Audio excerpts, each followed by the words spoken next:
Halo teman-teman, dalam kesempatan ini aku mau ngajak kalian nih belajar tentang Kesultanan Banten. Semoga informasi yang mau aku sampaikan ini bisa menambah wawasan kalian tentang salah satu kerajaan Islam yang ada di Indonesia ya. Yuk, langsung saja kita simak. Aktivitas masyarakat masa Islam tidak lepas dari berdirinya berbagai kerajaan Islam. Salah satunya Kesultanan Banten.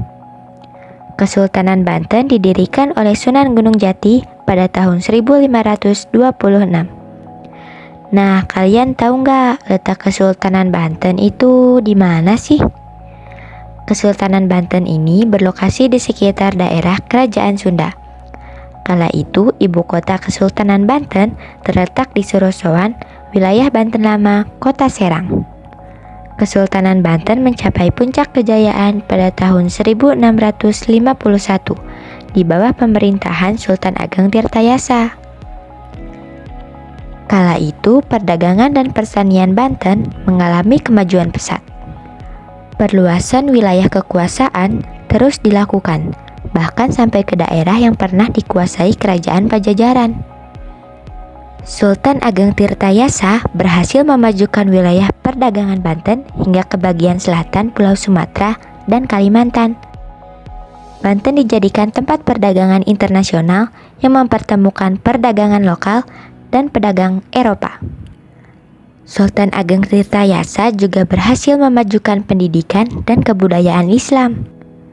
Tak hanya itu saja loh, Sultan Ageng Tirtayasa juga dikenal sebagai raja yang gigih menentang pendudukan VOC di Indonesia. Ia sangat menentang kekuasaan Belanda. Usaha untuk mengalahkan orang-orang Belanda yang telah membentuk VOC serta menguasai pelabuhan Jayakarta yang dilakukan oleh Sultan Ageng Tirtayasa mengalami kegagalan. Sejak Banten dapat menguasai pelabuhan Sunda Kelapa, perdagangan Banten menjadi maju pesat. Adapun faktor-faktornya, yaitu karena letaknya yang strategis dalam lalu lintas perdagangan, lalu jatuhnya Malaka ke tangan Portugis sehingga para pedagang Islam tidak lagi singgah di Malaka, namun langsung menuju Banten. Kemudian, Banten juga mempunyai bahan ekspor penting, yakni lada. Sejak Pakuan Pajajaran dapat ditaklukkan, banyak penduduknya ikut memeluk agama Islam.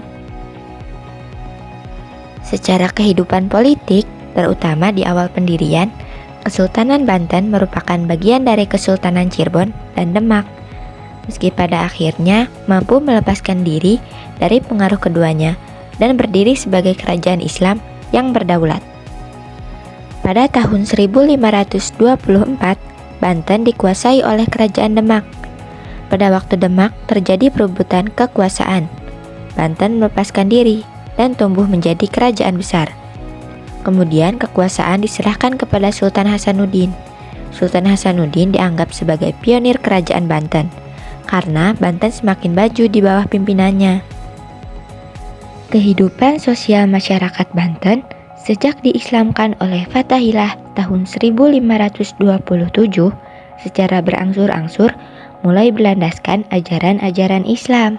Setelah Banten berhasil mengalahkan Pajajaran, pengaruh Islam semakin kuat di daerah pedalaman. Pendukung kerajaan Pajajaran menyingkir ke pedalaman, yakni ke daerah Banten Selatan. Mereka dikenal sebagai suku Baduy. Kepercayaan mereka disebut Pasundan Kawitan. Kehidupan sosial masyarakat masa Sultan Ageng Tirtayasa cukup baik, karena Sultan memerhatikan kehidupan dan kesejahteraan rakyatnya. Tapi setelah Sultan Ageng Tirtayasa meninggal dan adanya campur tangan Belanda dalam berbagai kehidupan sosial masyarakat berubah merosot tajam. Seni budaya masyarakat ditemukan pada bangunan Masjid Agung Banten dan bangunan gapura-gapura di Kaibon, Banten. Di samping itu pula bangunan istana yang dibangun oleh Jan Lucas Cardille, orang Belanda, pelarian dari Batavia yang telah menganut agama Islam. Susunan istananya menyerupai istana raja di Eropa. Penyebab keruntuhan kerajaan Banten dilatar belakangi adanya konflik internal kerajaan. Kala itu kerajaan Banten sedang melawan VOC, tapi dimanfaatkan Belanda untuk melakukan politik adu domba. antara Sultan Ageng Tirtayasa dengan Sultan Haji. Politik adu domba berhasil dan Sultan Haji mau bekerja sama dengan Belanda. Pada tahun 1683, Sultan Ageng Tirtayasa dipenjara sehingga menyerahkan kekuasaan kepada putranya, yaitu Sultan Haji. Sejak saat itu, kerajaan Banten mengalami kemunduran dan rakyat makin sengsara.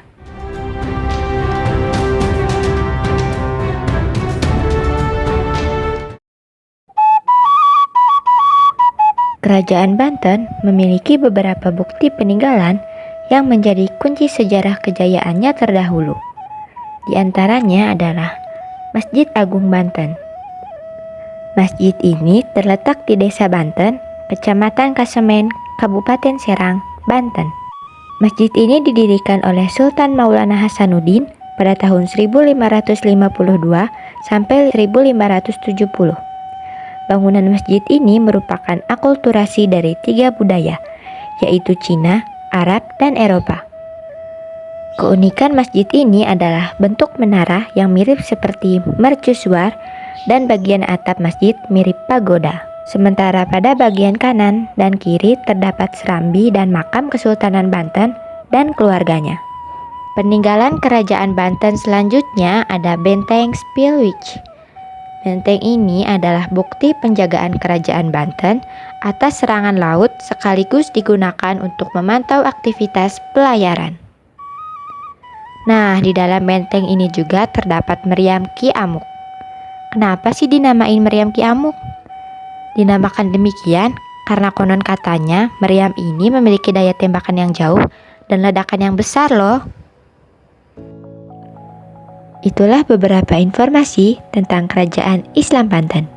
Ternyata banyak juga ya hal yang harus kita pelajari dari sejarah-sejarah kerajaan di Indonesia. Kita harus tetap menjaga dan melestarikan sejarah serta peninggalan-peninggalan yang ada. Semoga informasi yang aku sampaikan bermanfaat ya. Sampai jumpa.